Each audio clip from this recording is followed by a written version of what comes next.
नमस्कार। सीमा कौशिक की कक्षा में आपका स्वागत है।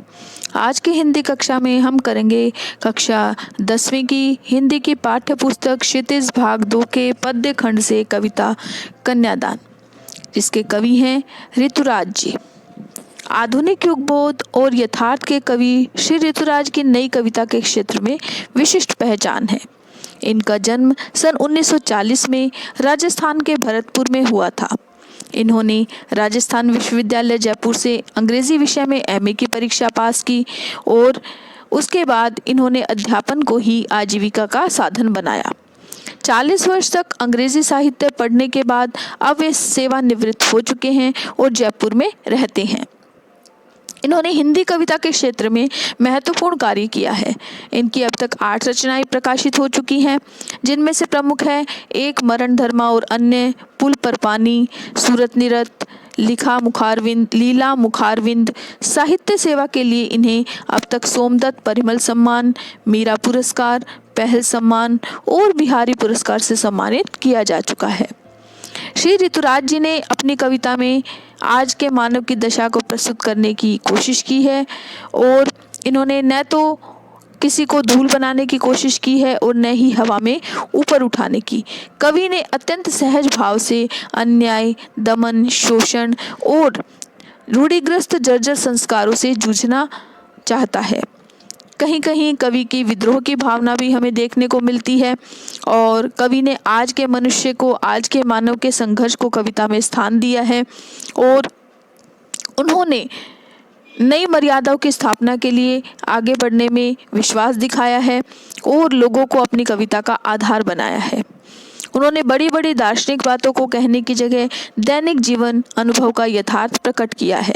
वे अपने आसपास रोजमर्रा में घटित होने वाले सामाजिक शोषण और विडंबनाओं की दृष्टि डालते हैं। उन्होंने परंपराओं से हटकर नए मूल्यों की स्थापना करने का प्रयत्न किया है। कवि ने कृत्रिम भाषा का प्रयोग नहीं किया, बल्कि उनकी भाषा अपने वातावरण से और लोक जीवन से जुड़ी हुई है। उन्होंने भाषा में तत्सम, तद्भव आदि शब्दावली का भी प्रयोग किया है। कवि ऋतुराज ने जो ये कविता लिखी है कन्यादान, उस कविता के माध्यम से उन्होंने शादी के बाद स्त्री जीवन में आने वाली विकट परिस्थितियों के बारे में एक संदेश देने की कोशिश की है। कविता में विवाह के पश्चात बेटी की विदाई के वक्त एक माँ अपने जीवन के सभी अच्छे बुरे अनुभवों को निचोड़कर एक सही व तर्कसंगत सीख देने की कोशिश करती है, ताकि उसकी बेटी ससुराल में सुख और सम्मान पूर्वक जीवन जी सके। तो कवि ने किस तरह एक बताया है कि एक माँ अपनी बेटी को विदा करते हुए उसे किस प्रकार की सीख देती है। तो पहले हम संक्षिप्त रूप से इस कविता के बारे में जान लेते हैं कि कवि इसमें क्या बताना चाह रहा है। फिर हम एक एक पंक्ति की व्याख्या अच्छी प्रकार से करेंगे। हिंसा, अत्याचार और शोषण के खिलाफ आवाज़ उठाने के लिए एक माँ अपनी बेटी को सीख देती है। कविता में माँ परंपरागत माँओं से बिल्कुल अलग है, जो अपनी बेटी को परंपरागत आदर्शों से हटकर सीख दे रही है। कन्यादान करते समय माँ को ऐसा लगता है जैसे वह अपने जीवन की सारी जमा पूंजी दान कर रही हो, लेकिन अंदर ही अंदर वह अपनी बेटी के लिए चिंतित थी, क्योंकि वह जानती थी कि उसकी बेटी अभी इतनी परिपक्व नहीं हुई है कि वह अपने नए जीवन और ससुराल में आने वाली विपरीत परिस्थितियों को समझकर उनका सामना कर सके। माँ को लगता है कि उसकी बेटी भोली भाली और नादान है। उसने अपने जीवन में अभी तक सिर्फ सुख ही सुख देखा है। उसे दुख और परेशानी को बांटना या उनसे निकलना नहीं आता है। ससुराल में बेटी को किसी तरह की कोई परेशानी ना हो, इसलिए माँ अपने जीवन के खट्टे मीठे अनुभवों से सीख देती हुई अपनी प्रामाणिक सीख को अपनी बेटी को देने की कोशिश करती है। माँ अपनी बेटी को 4 बड़ी बड़ी सीख इस कविता में दे रही है। पहली सीख, माँ बेटी से कहती है कि कभी भी अपने रूप सौंदर्य पर अभिमान मत करना, क्योंकि यह स्थायी नहीं होता। दूसरी सीख माँ कहती है कि आग का प्रयोग हमेशा खाना बनाने के लिए करना, लेकिन अगर किसी के द्वारा इसका प्रयोग जलाने के लिए किया जाए तो उसका पुरजोर विरोध करना, क्योंकि आग रोटियां सेकने के लिए होती हैं, जलने या जलाने के लिए नहीं होती। यहाँ पर कवि उन लोगों पर अपने शब्दों से तीक्ष्ण प्रहार कर रहे हैं जो लोग दहेज के लालच में आकर अपनी बहुओं को आग के हवाले करने में तनिक भी नहीं हिचकते।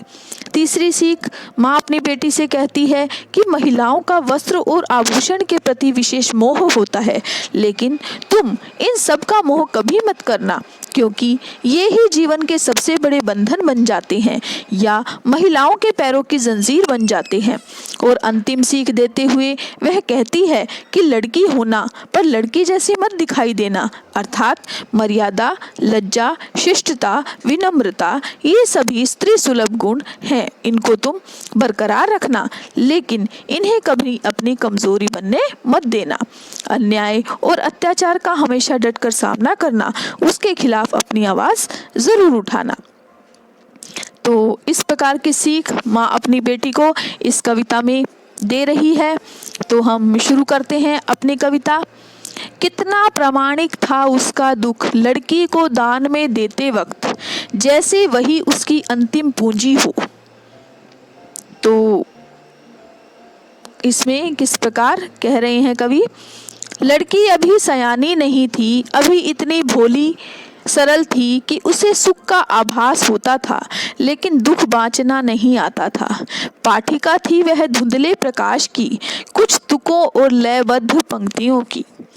तो इसमें देखिए आप शब्दों के अर्थ देखिए, वक्त, समय, अंतिम पूंजी, आखिरी संपत्ति, बाँचना, पढ़ना। तो इसमें कवि क्या कहना चाहते हैं, इसमें बताना चाहते हैं कि किस प्रकार एक माँ है वो अपनी पुत्री को अपने अनुभवों की पीड़ा का ज्ञान देती है। उसे वो अपनी बेटी के लिए केवल भावुकता को ही महत्वपूर्ण नहीं मानती है, बल्कि अनुभवों की पीड़ा का ज्ञान भी उसे देना चाहती है। और वह उसे अपने भविष्य का जो जीवन है उसके लिए वो उसे तैयार कर रही है। उसे विदा करते हुए वो कहती है, कितना प्रामाणिक था उसका दुख। कवि ने कन्यादान करते वक्त एक माता के दुख का बड़े ही सुंदर तरीके से वर्णन करते हुए कहा है। कवि कहते हैं कि कितना प्रामाणिक था उसका दुख। कन्यादान करते वक्त और बेटी की विदाई करते वक्त माँ का दुख बड़ा ही स्वाभाविक और प्रामाणिक होता है कि जब बेटी विदा होती है तो माँ का दुख बड़ा स्वाभाविक लगता है और वो प्रामाणिक होता है। लड़की को दान में देते वक्त जैसे वही उसकी अंतिम पूंजी हो, क्योंकि बेटी ही माँ के सबसे निकट और उसके जीवन के सुख दुख की सच्ची सहेली होती है। अब जब वह उससे दूर जा रही है तो माँ को कन्यादान करते वक्त ऐसा लग रहा है मानो वह अपने जीवन की अनमोल और आखिरी पूंजी को दान करने जा रही है। लड़की अभी सयानी नहीं थी, अभी इतनी भोली सरल थी कि उसे सुख का आभास तो होता था, लेकिन दुख बाँचना नहीं आता था। इसमें कहते हैं कवि कि लड़की अभी इतनी सयानी या परिपक्व नहीं हुई थी कि वो दुनियादारी की बातों को समझ सके, और वो अभी इतनी भोली और मासूम ही है। उसने अपने मायके में सिर्फ सुख और खुशियों को ही देखा है। दुख और परेशानियों के बारे में तो उसे न तो कुछ पता है और ना ही उसे अपने दुख और परेशानियों को बांटना या उनका हल खोजना आता है। पाठिका थी वह धुंधले प्रकाश की, कुछ तुकों और कुछ लयबद्ध पंक्तियों की। अभी तो उसके सामने काल्पनिक सुखों की एक धुंधली सी तस्वीर है, यानी कि वो अपने जीवन में आने वाले सुखों की केवल वो कल्पना कर रही है, लेकिन उसे व्यवहारिकता का बिल्कुल ज्ञान नहीं है। यानी कि जब वो ससुराल में आने वाली जिम्मेदारियां हैं, कठिन परिस्थितियां हैं, संघर्ष हैं, जब उसके सामने ये सब आएगा तो उसके बारे में उसे कोई अंदाज़ा नहीं है। वह तो केवल काल्पनिक सुखों की एक धुंधली सी तस्वीर है। यानी कि उसको नहीं पता कि ससुराल में आने वाले समय में उसके सामने कैसी परिस्थितियां, कैसी जिम्मेदारियां और कैसे संघर्ष आने वाले हैं। तो आपको ये समझ आ गया होगा अच्छी प्रकार से। इसका शिल्प सौंदर्य देखिए, क्या कहना चाहते हैं इसमें, कवि ने क्या बताया है, कैसी भाषा का प्रयोग किया है। कवि की बोली है वो खड़ी बोली है, और इसमें माँ ने अपनी बेटी को परंपराओं से हटकर आदर्श रूप में शिक्षा देने की ओर संकेत किया है। सामान्य बोलचाल के शब्दों का प्रयोग किया है कवि ने। इसके अलावा कवि ने इसमें शांत रस का प्रयोग किया है, और अतुकांत छंद है, और अनुप्रास अलंकार है, जैसे इसमें दान में देते वक्त तवर्ण की आवृत्ति उत्प्रेक्षा अलंकार है। जैसे यहाँ पर जैसे आया है तो जैसे वही उसकी अंतिम पूंजी हो, यहाँ पर कल्पना की जा रही है, तो उत्प्रेक्षा अलंकार है। तो आपको शिल्प सौंदर्य भी अच्छी प्रकार से समझ आ गया होगा। इसमें तत्सम तद्भव शब्दों का भी प्रयोग किया है, जैसे दान, सयानी और प्रामाणिक और प्रकाश, ये तत्सम और तद्भव शब्द हैं। और प्रतीकात्मकता का प्रयोग किया है कवि ने। और इसके अलावा आधुनिक जो समाज व्यवस्था है उसमें आए हुए जो परिवर्तन है उसका वर्णन कर रहा है कवि। तो आपको ये अच्छी प्रकार से समझ आ गया होगा। आगे देखिए अगला पद्यांश। माँ ने कहा पानी में झांककर अपने चेहरे में मत रीझना। यहाँ पर रिझाना है लेकिन रीझना आएगा। आग रोटियां सेकने के लिए हैं, जलने के लिए नहीं। वस्त्र और आभूषण शाब्दिक भ्रमों की तरह बंधन है स्त्री जीवन के। माँ ने कहा लड़की होना पर लड़की जैसी मत दिखाई देना। तो यहाँ पर शब्दों के अर्थ देखिए। रीझना यानी कि आकृष्ट होना, आभूषण गहने, भ्रमों भ्रम यानी कि धोखा। तो इसमें देखिए क्या कह रहे हैं कवि कि माँ ने कहा पानी में झांककर अपने चेहरे पर मत रीझना। इसमें बेटी की विदाई के वक्त माँ उसको सीख दे रही है, उपहार स्वरूप सीख दे रही है, जो उसके जीवन में आने वाले जीवन में काम आएगा। माँ उससे कहती है कि अपने चेहरे पर मत, माँ ने कहा पानी में झांककर अपने चेहरे पर मत रीझना। माँ कहती है कि पानी में या शीशे में अपने प्रतिबिंब को देखकर, अपनी सुंदरता को देखकर ज़्यादा खुश मत होना, यानी रीझना मत, उसकी तरफ आकृष्ट मत होना सुंदरता की तरफ, क्योंकि ये हमेशा नहीं रहने वाली है, ये अस्थाई है। उसके बाद माँ अपनी बेटी से कहते हैं कि आग रोटियां सेकने के लिए है, जलने के लिए नहीं। कि आग जो होती है उसका प्रयोग सिर्फ खाना बनाने या रोटियां सेकने के लिए ही करना, लेकिन अगर आग का प्रयोग जलने या जलाने के लिए करते हुए देखो तो तुरंत उसका विरोध करना। यानी इन पंक्तियों के माध्यम से कवि उन लोगों पर कटाक्ष कर रहे हैं जो दहेज के लालच में आकर अपनी बहुओं को आग के हवाले करने में भी नहीं हिचकिचाते। वस्त्र और आभूषण शाब्दिक भ्रमों की तरह बंधन है स्त्री जीवन के। और आगे कहती है कि वस्त्र जो आभूषण होते हैं वो महिलाओं को बहुत अच्छे लगते हैं, लेकिन माँ वस्त्र और आभूषणों को सौंदर्य बढ़ाने वाली वस्तु न मानकर इनको महिलाओं के लिए एक बंधन मानती है। इसलिए वो अपनी बेटी से कह रही है कि वस्त्र और आभूषणों के लालच में कभी मत पड़ना, क्योंकि ये सब महिलाओं के लिए किसी बंधन से कम नहीं है। आगे माँ अपनी बेटी से कहती है, माँ ने कहा लड़की होना पर लड़की जैसी दिखाई मत देना। इन पंक्तियों में माँ अपनी बेटी को अबला और कमज़ोर नारी की जगह एक सशक्त और मजबूत इंसान बनने को कह रही है, ताकि वह अपनी सुरक्षा और अधिकारों के प्रति जागरूक रहकर हर विपरीत परिस्थिति का पूरी दृढ़ता के साथ सामना कर सके। क्योंकि लोग महिलाओं को कमज़ोर समझकर उनका शोषण और उन पर अत्याचार करते हैं, इसलिए वो कहती है लड़की तो हो लेकिन लड़की जैसी दिखाई मत देना।